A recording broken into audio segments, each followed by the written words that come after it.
संदर्भात अधिक चर्चेसाठी आपल्यासोबत निवृत्त लष्करी अधिकारी सतीश ढगे जोडले गेले आहेत। सतीशजी, आपलं स्वागत न्यूज प्लॅनेटमध्ये। खरं तर मुजतबाची आत्ता झालेली एंट्री, यापूर्वी पडद्यामागून सक्रिय असलेला मुजतबा आता थेट पडद्यावरती आल्याचा आणि जगभरामध्ये त्याचं नाव आज दिवसभर चर्चेला गेल्याचा आपण सगळे जण पाहतोय। मात्र एक महत्त्वाचा प्रश्न सतीशजी या निमित्तानं उपस्थित होतो की आज युद्धाचा 5वा दिवस कुठल्या दिशेला संपूर्ण जगाला घेऊन जाताना पाहायला मिळेल। अनेक प्रकारच्या वावड्या उठल्याचंही पाहायला मिळतं की जगभरामध्ये तेल महागणार, इतर गोष्टी महागणार। या प्रश्नांकडे येण्याआधी मुजतबाची एंट्री याकडे तुम्ही कसं पाहता सतीशजी?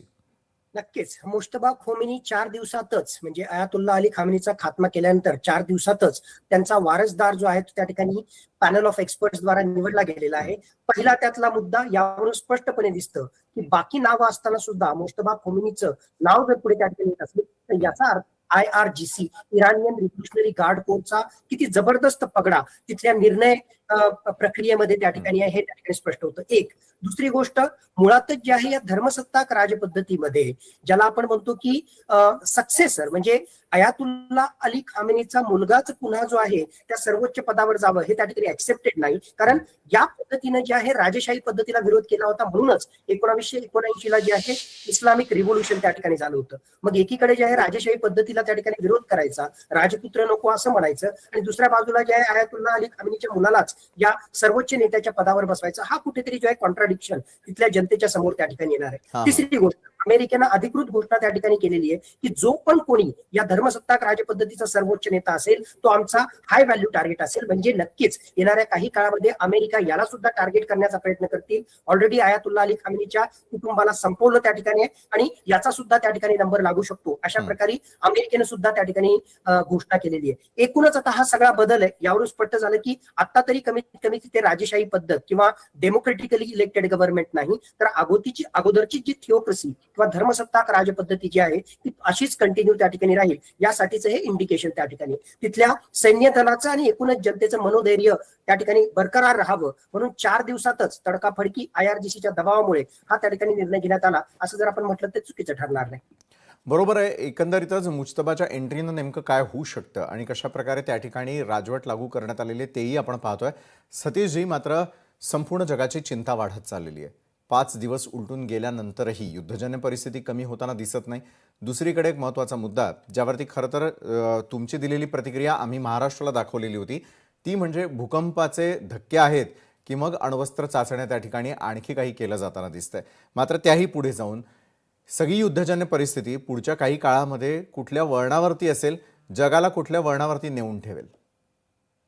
कोण बरोबर कोण चूक या वादात आपण पडायला नको, पण आज घडीला ज्या प्रकारची जगामध्ये परिस्थिती निर्माण झालेली आहे, जिसकी लाठी उसकी भैंस, आणि आज घडीला अमेरिका जो आहे एक प्रकारे दादागिरी त्या ठिकाणी करतोय सामरिक सामर्थ्याच्या पॉईंट ऑफ व्ह्यूनं। इराण जो आहे अमेरिका इस्रायल यांच्या जोडगोळी समोर कुठेही त्या ठिकाणी उभा राहू शकणार नाही। आणि ज्या प्रकारे मागच्या 4 दिवसामध्ये इराणच्या एअर डिफेन्सला जबरदस्तपणे उद्ध्वस्त करण्यामध्ये अमेरिकेला यश मिळालं, त्या अनुषंगानं पुढच्या काही तासांमध्ये काही दिवसांमध्ये अमेरिका आणखीन डीपवर हल्ले त्या ठिकाणी इराणमध्ये करेल। ऑलरेडी त्यांचे मिसाईल लॉन्चर साईट जे आहेत ते उद्ध्वस्त केलेले आहेत, त्यांचं जे राष्ट्रपतीचं कार्यालय आहे त्यावर अमेरिका त्या ठिकाणी अटॅक त्या ठिकाणी करतोय आणि येणाऱ्या काळामध्ये काही हाय व्हॅल्यू टार्गेट सुद्धा अटॅक करेल।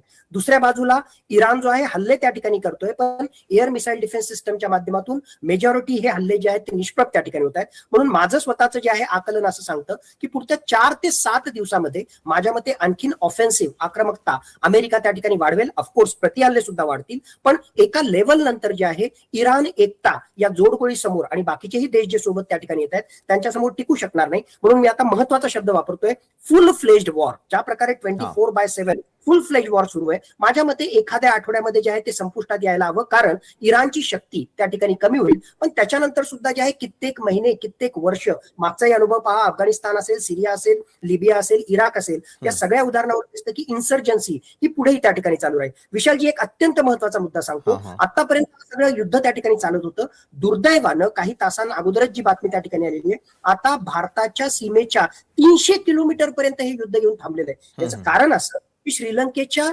कोस्टवर, म्हणजे आपण जसं माहिती की गाले या श्रीलंकेच्या बंदरापासून हार्डली 300 किलोमीटर दूर एक इराणची नेव्हल शिप जी होती, युद्ध नौका जी होती, ती भारतामधून विशाखापट्टणम वरून मल्टीलॅटरल एक्सरसाइज वरून परत त्या ठिकाणी जात होती आणि तिथे त्या जहाजाला जे आहे म्हणजे या युद्ध नौकेला सबमरीन वॉरफेअरचा पार्ट म्हणून पाणबुडीच्या माध्यमातून अमेरिकेने जे आहे उद्ध्वस्त केलेलं आहे. वर्ल्ड वॉर 2 नंतर फक्त 4 घटना अशा घडल्या होत्या आणि त्यातली चौथी घटना म्हणजे इराणची ही शिप कुठे इराणच्या आसपास नाही, श्रीलंकेच्या जवळ अशा प्रकारची इराणची वॉरशिप उद्ध्वस्त करून टाकणं, म्हणजेच भारताच्या 300 किलोमीटर जवळपर्यंत हे युद्ध त्या ठिकाणी येऊन ठेपलेलं आहे. हे नक्कीच भयानक आहे आणि भारताला इनडिरेक्टली आपल्या राष्ट्रीय सुरक्षिततेचा सुद्धा या युद्धाच्या अनुषंगाने विचार करावा लागणार आहे आणि बाकीच्याही वेगवेगळ्या गोष्टी भारताला सकारात्मक दृष्टीकोन पाहून कसं हे युद्ध थांबवता येईल, कारण त्याचा भारताच्या अर्थव्यवस्थेवर, भारताच्या सामरिक व्यवस्थेवर आणि एकूणच भूराजनीतीवर विपरीत परिणाम होणार आहे. म्हणून भारताला फक्त बघ्याची भूमिका घेऊन चालणार नाही,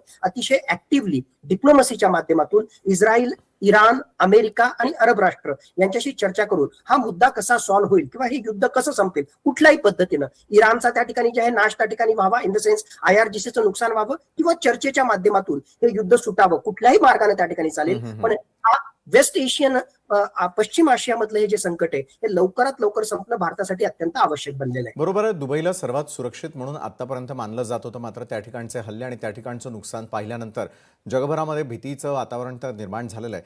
मात्र इकडे भारतामध्ये सर्वाधिक चिंता होतीये ती आता तेल साठा आपल्याकडे किती शिल्लक आहे, त्याचे दूरगामी परिणाम काय होताना दिसून येतील, इतर देशांचा त्यामध्ये होत असलेला सहभाग आणि एकंदरीतच भारताचा सुरू असलेला व्यापार, काय परिस्थिती भारतामध्ये निर्माण होऊ शकते. कारण अनेक ठिकाणी अनेक प्रकारचे जे आहेत ते वृत्त येताना पाहायला मिळतंय आणि त्यातून अनेक ठिकाणी चिंता व्यक्त केली जाऊ लागलेली आपल्याला सगळ्यांना पाहायला मिळते. मात्र त्या वृत्तांना फेटाळून प्रॅक्टिकल परिस्थिती भारतातली काय निर्माण होऊ शकते याविषयी मला आपल्याशी चर्चा करायची. सतीशजी, नक्कीच, म्हणजे आपण पाहिलं की 4च दिवसामध्ये जे आहे जागतिक हवाई वाहतुकीवर, त्याचबरोबर जागतिक पेट्रोलियमच्या पदार्थांच्या किमतीवर, नॅचरल गॅसेसच्या किमतीमध्ये जे आहे भरमसाठ वाढ झालेली आणि जर हे युद्ध चिघळलं तर नक्कीच त्याचा विपरीत परिणाम भारतावर सुद्धा होईल. पण ज्या प्रकारे सगळे आपण चित्र त्या ठिकाणी पाहतोय की पेट्रोल पंपवर जे आहे रांगा त्या ठिकाणी लागलेल्या आहेत, कारण हे युद्ध त्या ठिकाणी पेटलेलं आहे. माझ्या मते भारत सरकारने स्पष्ट केलेलं आहे आणि खरोखरच आपल्याकडे कमीत कमी 7 आठवडे 45 दिवस पुरेल एवढा कंटिंजन्सी, एवढा रिझर्व्ह हा पेट्रोलियम पदार्थांचा आपल्याकडे ऑलरेडी आहे. म्हणून 1, 2, 4 दिवस जे आहे हे युद्ध लांबलं जरी तरी सुद्धा जे आहे इमिजिएटली सामान्य ग्राहकांना याची झळ त्या ठिकाणी पोहोचेल आणि पेट्रोलच्या किमती वाढतील असं नक्कीच त्या ठिकाणी होणार नाही. म्हणून ज्या प्रकारे पॅनिकी मोडमध्ये लोक पेट्रोल पंपवर रांगा लावून त्या ठिकाणी, माझ्या मते ते चुकीचं आहे. घाबरण्याची कुठलीही गोष्ट त्या ठिकाणी बरोबर आहे की ज्या प्रकारे जे आहे आपल्या आयात निर्यातीवर म्हणा किंवा भविष्यामध्ये भारताच्या कृषी व्यवस्थेवर, कारण एक प्रकारे फर्टिलायझरच्या पॉईंट ऑफ व्ह्यूनं खताची मोठ्या प्रमाणामध्ये आयात आपण याच अरब राष्ट्रांमधून त्या ठिकाणी त्याच्यात करत असतो आणि बाकीच्याही गोष्टींना जे आहे भारतावर विपरीत परिणाम होईल, भारताच्या अर्थव्यवस्थेवर विपरीत परिणाम होईल. पण हे तेव्हा शक्य आहे ज्यावेळेस हे युद्ध चिघळेल, हे युद्ध लांबेल. म्हणून मला वाटतं की हे युद्ध चिघळण्याच्या आधीच भारतानं जर ऍक्टिव्ह भूमिका घेतली तर हे सगळं त्या ठिकाणी टाळता येईल. म्हणजे इमिजिएटली भारतावर फार काही विपरीत परिणाम होईल आणि त्यामुळे भारताला घाबरून जायची गरज आहे का, त्याचं उत्तर नाही. पण हे युद्ध जर चिघळलं तर फक्त भारतावरच नाही जगावर तर विपरीत परिणाम होतोय आणि भारतावर सुद्धा जे आहे मग पेट्रोलच्या किमती त्या ठिकाणी असो, कृषी व्यवस्थेमध्ये जे फर्टिलायझर आपण इम्पोर्ट करणार आहे त्याच्या किमतीच्या संबंधित असो, हवाई वाहतूक त्या ठिकाणी असो, जलवाहतूक असो, आयात निर्यात असो, या सगळ्याच गोष्टींवर विपरीत परिणाम होईल. पण हे युद्ध चिघळलं तरच. बरोबर आहे सतीशजी. अफवांवरती विश्वास ठेवू नका अशा प्रकारचं आवाहन आपण दोघेही मिळून आपल्या सर्व प्रेक्षकांना करूयात. दुसरीकडे जे जगभरामध्ये युद्धाचं सावट पसरलेलं आहे त्याचं इतिवृत्तांत रोज तुम्हाला आमच्या लोकशाही मराठी वाहिनीच्या माध्यमातून वेळोवेळी अपडेट्स आम्ही आपल्यापर्यंत पोहोचवणार आहोत. धन्यवाद सतीश ढगेजी, तुम्ही आमच्यासोबत जोडला गेलात आणि या संदर्भातलं विश्लेषण केलं त्यासाठी.